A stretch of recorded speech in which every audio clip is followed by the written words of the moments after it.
গ্রীষ্মের এই গরমে প্রচন্ড তৃষ্ণায় হয়তো কাতর হয়ে পড়েছিল এই কুকুরটি। তাই তো একটু পানির জন্য তার আকুতি ছিল চোখে পড়ার মতো। কিন্তু লাফিয়ে লাফিয়ে কুকুরটি পথ দিয়ে হেঁটে চলা মানুষদের দৃষ্টি আকর্ষণের চেষ্টা করলেও নজর পড়েনি কারো। গন্তব্যে পৌঁছানোর ব্যস্ততায় হয়তো চোখ এড়িয়ে গেছে, কিংবা কুকুরেরও তৃষ্ণা পেতে পারে সে কথা মাথায় আসেনি পথিকদের। কিন্তু কুকুরের এই আকুতি দেখে থেমে যায় একজন স্কুল ছাত্রী। কিছুক্ষণ বোঝার চেষ্টা করে সে। এরপর পানির ট্যাপটা খুলে দিতেই পানি পান করতে শুরু করে কুকুরটি। পানির জন্য কুকুরের এই আকুতি ও ছোট্ট স্কুল ছাত্রীর সেই আকুতিতে সাড়া দেওয়ার এই ভিডিও ছড়িয়ে পড়ে সামাজিক যোগাযোগ মাধ্যমে।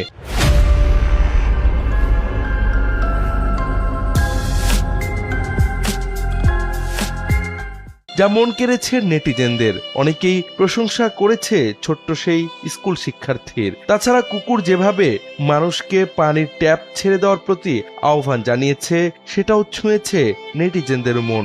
যদিও এই ঘটনাটি ঠিক কোথায় কবে ঘটেছে তা সঠিকভাবে জানা যায়নি।